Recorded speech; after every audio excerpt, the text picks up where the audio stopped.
खबरों के अंदर की पूरी खबर, हर खबर की सटीक पड़ताल, आपका भरोसा हमारी जिम्मेदारी। सच, साहस और सरोकार, यही है हमारी पहचान।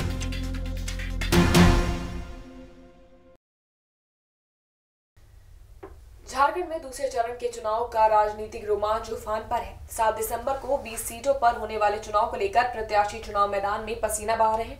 पक्ष विपक्ष में कैंपेन वॉर चल रहा है। दलों के स्टार प्रचारकों का धुआंधार दौरा हो रहा है। इस बीच गृह मंत्री अमित शाह ने चक्रधरपुर में एक रैली की। इस दौरान एनआरसी बहाने से उन्होंने राहुल गांधी पर निशाना साधा। उन्होंने कहा कि 2024 लोकसभा चुनाव से पहले सभी विदेशियों को भारत से निकाला जाएगा। देखिए इस पर हमारी एक खास रिपोर्ट।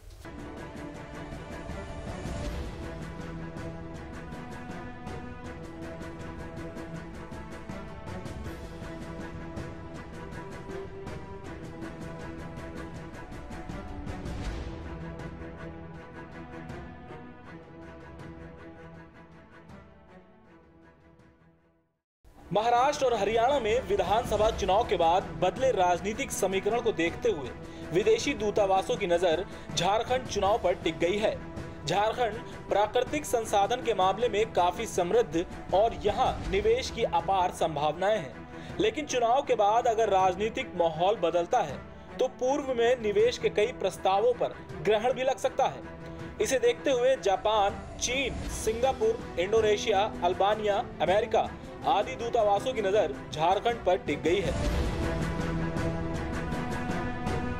दूसरे चरण चुनाव को लेकर पक्ष विपक्ष में कैंपेन वार चल रहा है। दलों के स्टार प्रचारकों का धुआंधार दौरा हो रहा है।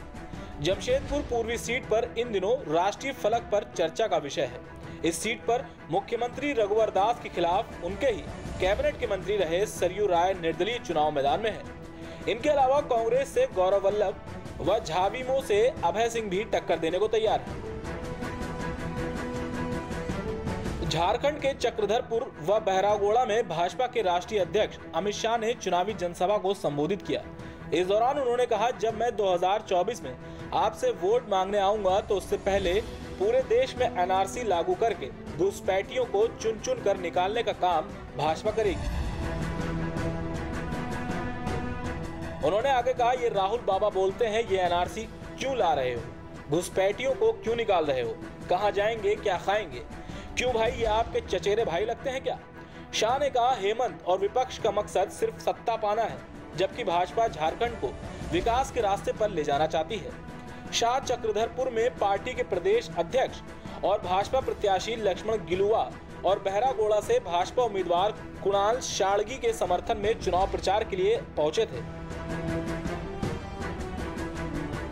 शाह ने कहा, कांग्रेस के नेता सुप्रीम कोर्ट में जाकर कहते थे कि राम जन्मभूमि का केस चलाने की जरूरत नहीं है। हमने आग्रह किया कि केस चलना चाहिए, जिसका परिणाम ये आया कि सुप्रीम कोर्ट ने जजमेंट दिया है कि अयोध्या में ही राम मंदिर बनेगा। आज राहुल गांधी झारखंड आए हैं।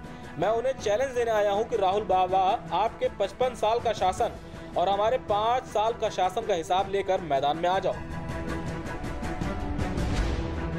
भाजपा की सरकार आदिवासियों के जबरन धर्म परिवर्तन को रोकने के लिए कानून लेकर आई। 7 दिसंबर को जब आप वोट देंगे तो ये मत सोचना कि किसी विधायक, मंत्री या मुख्यमंत्री के लिए वोट देना है। आपका वोट झारखंड को विकास के रास्ते पर ले जाएगा। हेमंत से पूछना चाहूंगा, जब गुरुजी और भाजपा अलग राज्य के लिए आंदोलन कर रही थी तब झारखंड के युवाओं पर गोलियां और डंडे कौन बरसाता था?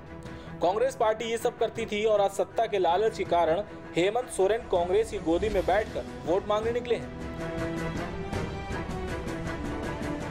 आपको बता दें कि झारखंड के 80 विधानसभा सीटों पर 5 चरण में मतदान हो रहा है। 30 नवंबर को पहले चरण का मतदान हो चुका है, वहीं दूसरे चरण का मतदान 7 दिसंबर को होगा, जिसमें 1.5 दर्जन से अधिक दिग्गज चुनाव मैदान में है। वहीं उक्त देश के सलाहकार और सेकंड सेक्रेटरी ने स्वीकार किया है कि महाराष्ट्र के बाद यदि झारखंड में विपक्ष की सरकार बनती है तो निवेश के माहौल को लेकर कंपनियां सशंकित हैं। झारखंड में सड़क निर्माण, स्टील, खनन और अन्य क्षेत्रों में कई विदेशी कंपनियों ने निवेश का प्रस्ताव दिया है। सरकार बदलने की सूरत में कई योजनाओं पर ग्रहण लग जाता है। दूतावासों की दिलचस्पी सीएनटी और एसपीटी एक्ट को लेकर भी है। ये सारे बात का जवाब तो चुनाव नतीजे आने के बाद साफ हो पाएंगे। Output desk, prime TV India.